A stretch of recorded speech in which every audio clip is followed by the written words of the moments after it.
That's right, everyone. You are listening to Bridging the Gap on the Jersey First TV network. I'm AJ Malillo. I'm Steven Rambolo. And before we get going into everything, I'm going to remind you to sign up for our newsletter. Sign up, take the pledge on jerseyfirst.org, and subscribe to Jersey First TV right down there. You get our show, you get Elizabeth's show, you get Fernando's show, and so much content, so much fun for you as New Jerseyans, as Americans, as people. But this is Bridging the Gap.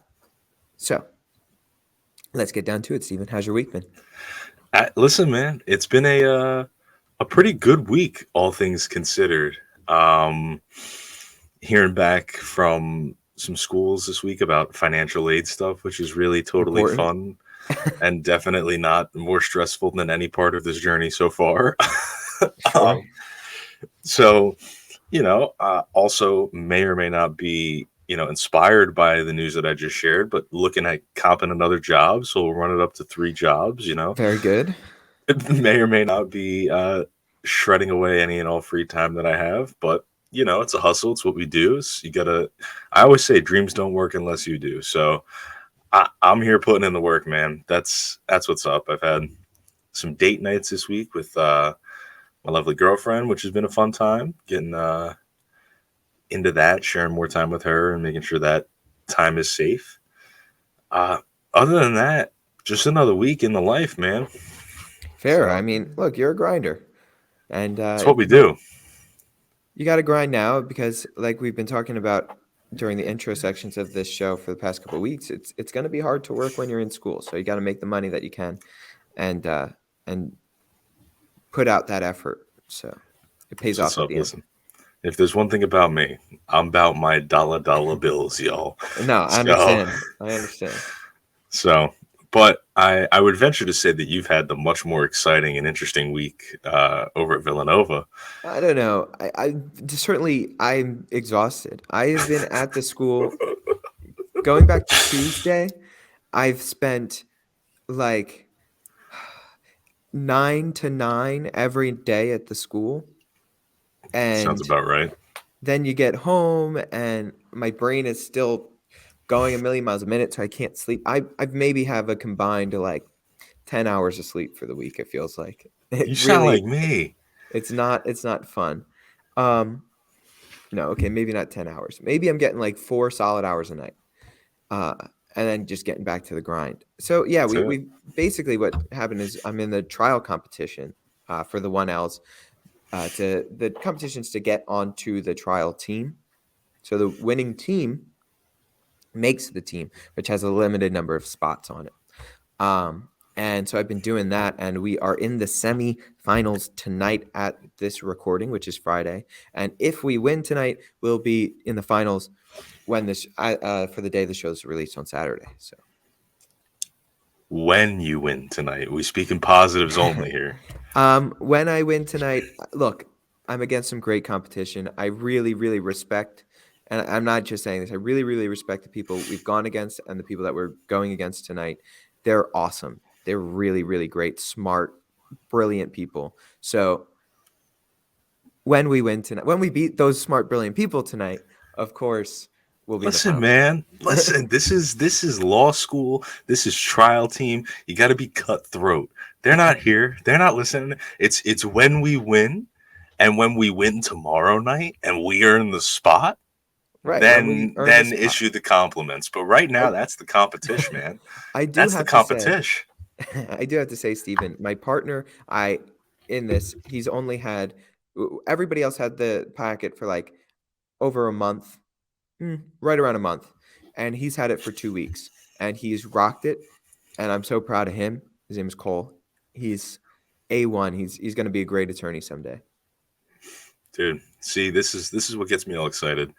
You're doing good things, being ambitious, taking risks, putting yourself out there, putting in the work, and you're networking, doing all the things that a good one else should be doing. Yeah, I'm proud of you. yeah, for sure. A lot of fun. But Steve, we got a story to get to, so We let's do. get to it. We do. So I would say less of a story, more of a topic to talk about. Something that I know you and I have a lot of opinions on, and maybe we could bounce this to one of our friends who knows a lot more about the technicalities surrounding these things, but I was hopping around the internet the other day and I found this interesting article from Insider Intelligence, and it's a little blurb. It's just the report of a study that was from the Consumers Data and Control Value Exchange. And I'll just read it straight off, and then we'll get some opinions. And I got another article that kind of jumps off the back of this one that I think we can talk about a little bit and get into some more. But this piece reads, and I'll go word for word here for you guys. Only 39% of Gen Z internet users in the United States say that they trust brands to keep their data safe, the lowest confidence rate of any generation. That being said, Gen Z is the least concerned about the ways that companies use its personal information, with fewer US internet users in this age group voicing alarm than in older cohorts. So, let's talk about it. Why do you think that it is that Gen Z trusts brands? There's the lowest amount of trust in Gen Zers in brands to keep their data safe, the lowest confidence. Well, I think that there is a lack of trust inherently in big companies in our generation. I think that for a long time, people get accustomed to brands and they rely on the brands, right? Whatever that might be, whether it be McDonald's or whether it be Target or something like that. You trust them. These are brands that have been there for you. You grew up with them and you've become accustomed to how they do things. And I think Gen Z very much doesn't like that idea of big business. I think we're a generation that's going to try and push more for small local businesses in a much more real sense than the bigger corporate conglomerates that are out there. I think generally, though, there's a distrust in Gen Z in big things. I don't think they really love big government that much. I don't think they really love big business that much. They want things smaller, a little bit more localized as a whole, I would say, for the generation. But it's interesting because there's a little bit of cognitive dissonance there, I think, that people have, where they if they like it, then it could be big, and if they don't like it, then it can't exist at all, maybe. So that's my take. I would tend to agree with you, and I would say you're talking to somebody who's not shy about his skepticism of big business, big anything really, as I've evolved and sort of grown into this young adult that I am. I think the interesting thing about data privacy, though, is maybe because we're this generation that sits right in the internet era where we were kind of like we were talking about last week. We had that childhood where we didn't have access to it, as young as like 6 or 7 or 8, like some of these iPad kids, as they're being called now, who just like when you're sitting down at a dinner table, it's like, here's your iPad. Here's this, here's that, do this, right?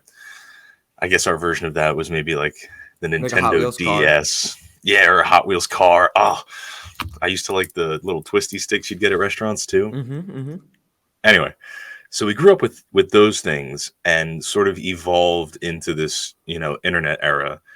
And because our parents, are also as new to it as we were, and I'm talking more specifically about situations dealing with social media and where you're giving a lot of your personal information to these companies that you don't really have the chance to build this sort of personal connection with, right? Like, I guess up until recently, you've never walked into an Amazon store or a Google, cafe. So you've never like had a tactile way of seeing and experiencing the services that these brands offer. It's always been through some sort of a screen.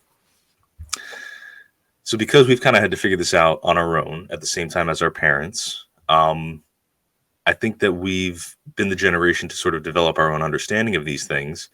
And now, in light of this other article that I had found mentions the 2018 release of things like the Panama Papers, I would invoke something along the lines of an Edward Snowden situation where he revealed just how deep data collection goes, how trackable everything that you do online is, because we're the generation that has been sort of invested in it from the youngest age, we have the longest life tenure within these companies. We have the most amount of potential data for them to take and use and manipulate in a way. So I think that might lead to some of the skepticism. But here, I go have a for it. question. What does it mean by safe, right? Because that's an interesting word. Because if you're It just is. taking Oh, you're safe as definitely in in law school, aren't you? uh, safe, it doesn't mean like they aren't going to give that data to anyone, or do they mean safe as in it won't go into the hands of threatening forces? Because genuinely, if they just mean safe as in keeping the data and not selling it to other individuals, right? I was talking to classmates about this, and they were all like, "Yeah, we know that they have our data. They're going to get our data, and they're going to sell our data.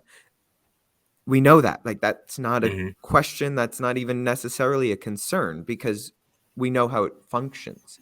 So if safe is just do we keep the data, then yeah, it makes complete sense, and it makes complete sense why later on another part of this survey said that Gen Z is the least concerned about the way companies use its personal data. So if we're taking those two things together, where it's not safe because they're selling the data, we know that they're selling the data. We're not concerned that they're selling the data. If anything, we like that they're selling the data because then we get targeted ads and we could buy things on the internet easier because they are directly marketing to me something I like. And why is that a problem? Um, and so I think that is why those numbers, seeming on the surface contradictory, where they're not concerned about how the data is used, but they also understand that it's not safe. It's what Yeah. does that word safe mean? Yeah. I think safe is a really loaded and ambiguous term when you're talking about something like this.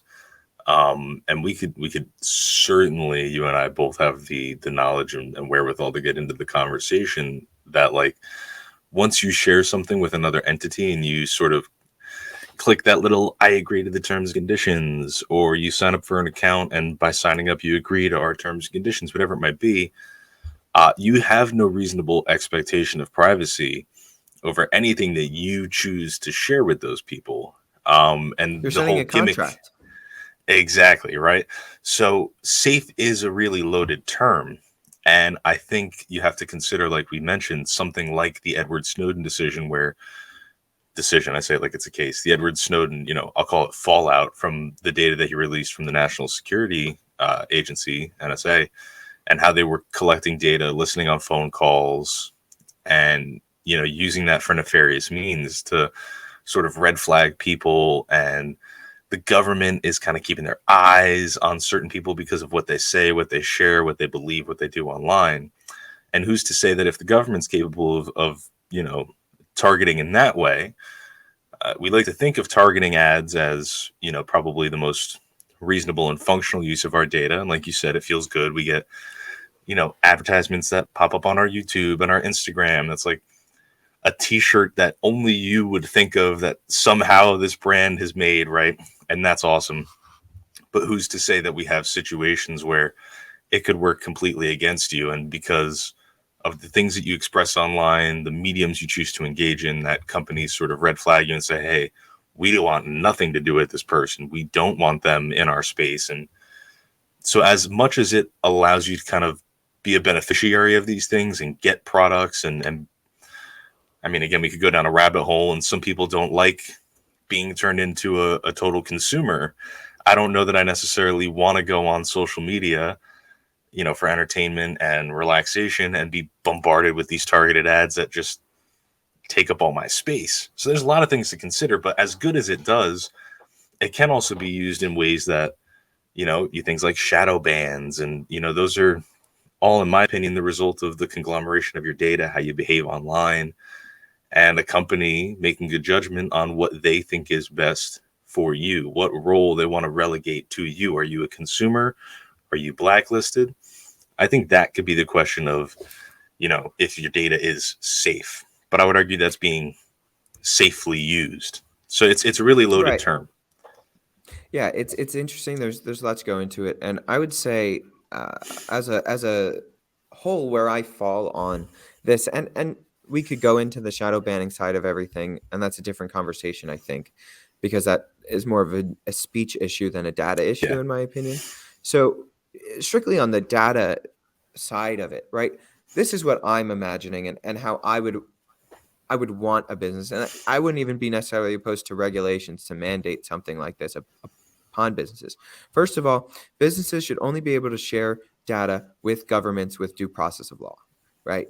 You Agreed. can't share data with the government unless they have some sort of warrant, some sort of legitimate court-ordered reason, due process reason of getting said data. I don't necessarily have a problem with companies selling data of individuals back and forth for products and marketing reasons. My problem lies on, when does that have a national security risk? So that's a place where the government can step in and say, you can't sell this type of data to these types of businesses, people, entities. And I'm fine with that too, right? Because you're trying to keep this data safe and a national security interest. At the end of the day, as much as it might be, even though I don't think this is an unconservative opinion. I think it's actually quite a conservative opinion of mine to say that the United States should be in the business of regulating transfers of personal data to bad entities. But in the modern political right, and free market, free trade oriented people, like that might be a big no-no. But it's like, let's remember something here. The government is there to protect national security. So, like, we have to protect our data for national security purposes. I agree with you. And then this is a perfect segue. I don't know if this was intentional or not, but this I'll second study pretend it was. there we go. Perfect. So this study was conducted between October 29th to the 31st of last year. And it basically came out to say that Gen Zers are more likely to trust social media companies to handle their data than millennials and any other generation. So why then, like, how do we square this issue, right? Like, we have the I know lowest exactly it. confidence that our data is going to be safe, and then the companies that seem to be the most likely to not keep it safe are the ones that we trust the most. And take a guess at which application social media company sits at the top of that. It's TikTok. It's TikTok. What It's year was this TikTok. again? 2018? Last year, Oh, 2022. So, first of all, I'd be interested to see if that changed at all. I think that since this poll was taken, I bet people have less trust in TikTok. I think more has come out about TikTok. Second of all, now that Elon Musk bought Twitter, I bet Twitter's stock dropped in a lot of demographics that don't like. Let's be honest, a lot of the people on Twitter are more of the left-wing bent, and they don't particularly like Elon Musk. So I bet that number has dropped. But that all being said, why does Gen Z trust social media more than anybody else? And why does it trust it the most? Same reason we said earlier. These people in Gen Z, younger, they don't have connections with that brand of going inside the store and building that connection like an older generation does. They do have some sort of connection with these social media companies, right? That's where their friends are. That's where their life is. Their life is on Instagram and on Twitter and Facebook and TikTok. That's all they do. That's where all their connections are. That's where their social interactions happen. So it's outside of the real world. So who are you going to trust? You don't trust Starbucks in the same way because you don't sit there and go out for coffee with your friends at Starbucks, but you do send each other TikToks and have conversations on Twitter. That's where all of the interactions happening. I see the line that you've drawn here, and I think it's brilliant. And I think it's really hard to disagree with everything that you've said.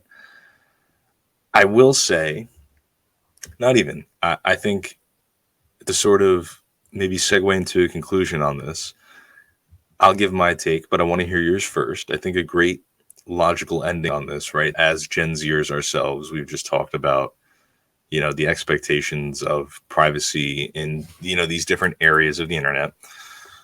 What would you say is a reasonable expectation of privacy and your data and its safe handling when you engage online with any of these I think, services, whether it be social media or online shopping?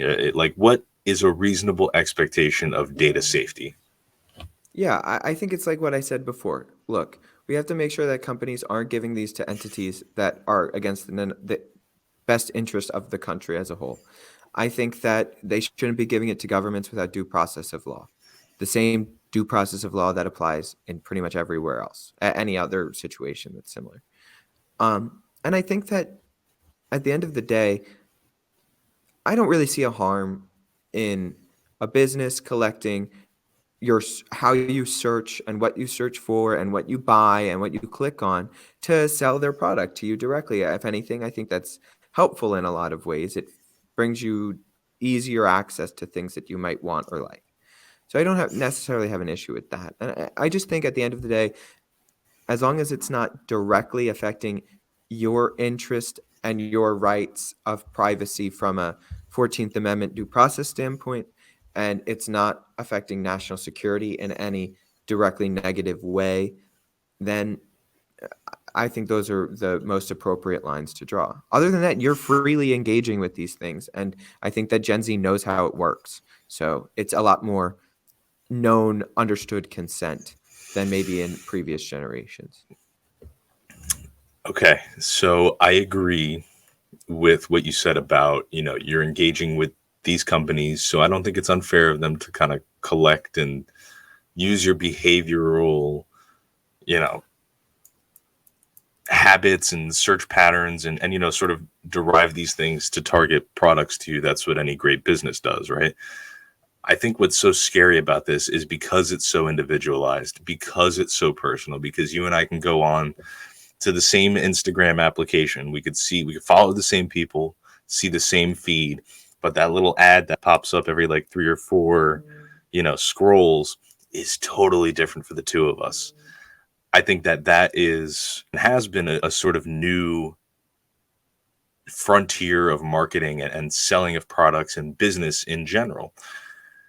So what scares me and what gives me sort of this uneasy feeling is sometimes I feel like I am just a thing that exists for you to collect data on and then make money off of me. Like I don't, and I think this is what's missing for somebody like me, in that lack of, I've never, engaged with somebody from Google or from Instagram, is I don't know that you genuinely have my best interests out for me. And it's hard to develop that trust online, because as much as I might, want that t-shirt, or for me, a lot of the things that I see have to do with weightlifting and bodybuilding. And how do I know that you're giving that to me and you're offering me that product or that service in a genuine way?